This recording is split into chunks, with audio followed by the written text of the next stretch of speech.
ഞാനും കണ്ണനും കൂടി ഒരു കല്യാണത്തിന് പോകാൻ ഇറങ്ങിയതാട്ടോ. എൻ്റെ കൂടെ ഡിഗ്രിക്ക് പഠിച്ചിട്ടുണ്ടായിരുന്ന വിഷ്ണുവിൻ്റെ കല്യാണമാണ്. അകമ്പാടത്തില്ല ഏതൻ കൺവെൻഷൻ സെൻറ്ററിൽ വെച്ചിട്ടാണ് കേട്ടോ കല്യാണം. ഞാനിവിടെ ആദ്യമായിട്ട് വരികയാണ്. നല്ല ഭംഗിയുള്ളൊരു കൺവെൻഷൻ സെൻറ്റർ ആയിരുന്നു. പിന്നെ വിഷ്ണുവും ഈ പെൺകുട്ടിയും പ്രണയിച്ച് കല്യാണം കഴിക്കുകയാണ്. അവരുടെ ഒരുപാട് നാളത്തെ പ്രണയ സാഫല്യമാണ് ഇന്നത്തെ ദിവസം. ഒരുപാട് ചടങ്ങും കാര്യങ്ങളും നടക്കുന്നുണ്ടായിരുന്നു. അപ്പോൾ ഞാനും കണ്ണനും കുറേ ഫോട്ടോസും കാര്യങ്ങളൊക്കെ എടുത്ത് കഴിഞ്ഞിട്ടാണ് എൻ്റെ ഫ്രണ്ട്സ് വന്നിട്ടുണ്ടായിരുന്നത്.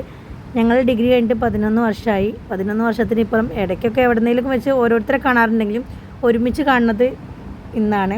കുറേ വർത്തമാനങ്ങളും കുറേ ഓർമ്മകളൊക്കെ ആയിട്ട് ഇന്നത്തെ ദിവസം അങ്ങനെ പോയി. വിഷ്ണുവിനെ കണ്ട് അവൻ്റെ അടുത്ത് പോയി സംസാരിച്ച് ഫോട്ടോ ഒക്കെ എടുത്ത് കഴിഞ്ഞിട്ട് ഞങ്ങൾ ഭക്ഷണം കഴിക്കാൻ വേണ്ടി കയറിയിട്ടുണ്ടായിരുന്നു. എപ്പോഴും ഇവിടെ നമ്മുടെ നാട്ടിൽ എന്ത് പരിപാടി ഉണ്ടെങ്കിലും ഇപ്പോൾ ചിക്കൻ വിഭവങ്ങളാണ് ഉണ്ടാവല്. ഇതെന്താണെന്നറിയില്ല, സദ്യ. കുറേ ആയി ഞാൻ സദ്യ കഴിച്ചിട്ട്. കണ്ടപ്പോൾ തന്നെ സത്യം പറഞ്ഞാൽ സന്തോഷമായിട്ടോ. പിന്നെ നല്ല അടപ്പായസം ഉണ്ടായിരുന്നു. എൻ്റെ സദ്യ എങ്ങനെയുണ്ടെന്ന് എന്നോട് ചോദിക്കേണ്ട ആവശ്യമില്ല, എൻ്റെ എല്ലാം കണ്ടാൽ തന്നെ നിങ്ങൾക്ക് മനസ്സിലാവും. സദ്യ സൂപ്പറായിരുന്നു. കല്യാണം അടിച്ചു പൊളിച്ചു.